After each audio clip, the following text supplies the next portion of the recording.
பேருக்கு என்ன அர்த்தம் அப்படின்னா தேவனால் பாதுகாக்கப்பட்டவர், காக்கப்பட்டவர், டிஃபெண்டட் பை காட் அப்படின்னு அர்த்தம். இது எழுதப்பட்ட காலம் என்ன அப்படின்னா கிமு 635 இருந்து 625 அந்த காலகட்டத்துக்குள்ள இது எழுதப்பட்டிருக்கு. இந்த செப்பனியா புத்தகத்தினுடைய மைய கருத்து, இதோட நோக்கம் என்ன அப்படின்னா யூதேய மக்களுக்கும் அதை சுற்றியுள்ள ஒவ்வொரு தேசங்களுக்கும், இஸ்ரவேல் அதை சுற்றி இருக்கிற ஒவ்வொரு தேசங்களுக்கும் அழிவு வரப்போகுது, கர்த்தருடைய நாள் வரப்போகுது, ஜட்ஜ்மெண்ட் டே வரப்போகுது அப்படின்னு சொல்லிட்டு அந்த அழிவை முன்னறிவித்து சொல்லுகிறதாக எழுதப்பட்ட ஒரு நூல் தான்.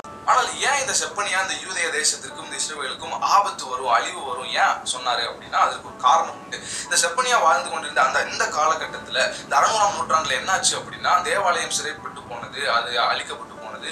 சோ அந்த டைம்ல இந்த ஜனங்கள் என்ன பண்ணிட்டாங்க அப்படின்னா கர்த்தருடைய வார்த்தையை அவங்க தொலைச்சிட்டாங்க, தேவனுடைய கட்டளையை, அந்த கற்பனையை அவங்க தொலைத்துட்டாங்க அப்படின்னு சொல்லலாம். ஏன்னா மோசே கிட்ட ஆண்டவர் கொடுத்து அவர் சொல்றாரு, இதை உன் பின்வரும் சந்ததிகள்லாம் கேட்கணும், அவங்க இதை தெரிந்து கொள்ளணும், அவங்களுக்கு இதை போதித்து நீ சொல்லு. என்னதான் ஆண்டவர் தேசத்தை அழித்தாலும் அந்த ஜனங்களுக்குள்ள, அந்த கூட்டத்துக்குள்ள கொஞ்சம் மீதமுள்ள ஜனங்கள், கர்த்தர் மேல வைராக்கியமா பற்றுதலோடு இருக்கிற ஜனங்கள் கொஞ்சம் இருப்பாங்கல்ல. சோ அவங்கள ஆண்டவர் என்ன பண்ணுவார் அப்படின்னு அந்த கன்க்ளூஷன்ல அந்த ஒரு பாட்டாகவே செப்பனியா அதை பாடுறாரு. சோ அவங்களை பார்த்து ஆண்டவர் சொல்றாரு, உங்க சிறையிருப்பை நான் மாத்துவேன், உங்க ஆக்கினைகள் அகற்றுவேன், இனி நீங்க தீங்கு காணாது இருப்பீங்க. சோ நான் உங்க கூட நான் சந்தோஷமா இருப்பேன், உங்களை கீர்த்திய புகழ்ச்சியமா வைப்பேன், உங்களை சிறைப்படுத்தினவங்க எல்லாம் நான் சிறைப்படுத்துவேன், அவர்களுக்கு அழிவு உண்டாகும், நான் உங்களை கீர்த்திய புகழ்ச்சியமா வைப்பேன் அப்படின்னு சொல்லிட்டு செப்பனியா இந்த புக்கை ஒரு ஹாப்பி சாங்கோட இதை கன்க்ளூட் பண்றதை நம்ம பார்க்க முடியும். சத்திய வேதம் பக்தரின் கீதம், சுத்தர்கள் போகும் பாதையின் தீபம், உத்தம மார்க்கம் காட்டும் கர்த்தர் வசனம் வல்ல சம்மட்டி கண்மலையையும் நொறுக்கிடுமே. இதய நினைவை வகையாய் அறுக்கும் இருபுறம் கருக்குள்ளதே.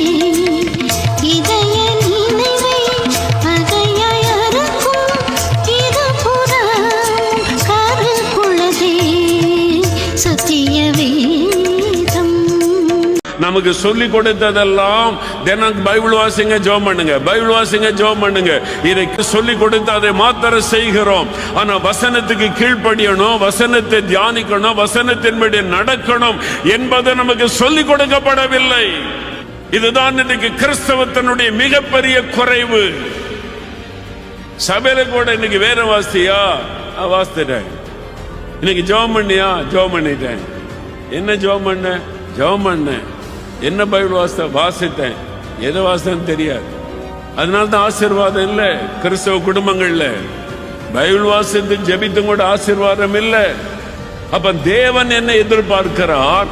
கர்த்தருடைய வேதத்தில் பிரியமாயிருந்து தியானிக்கணும், வசனத்தின்படி நடப்பதற்கு நம்ம ஒப்பு கொடுக்கணும். அப்பதான் அந்த ஆசீர்வாதம் வரும்.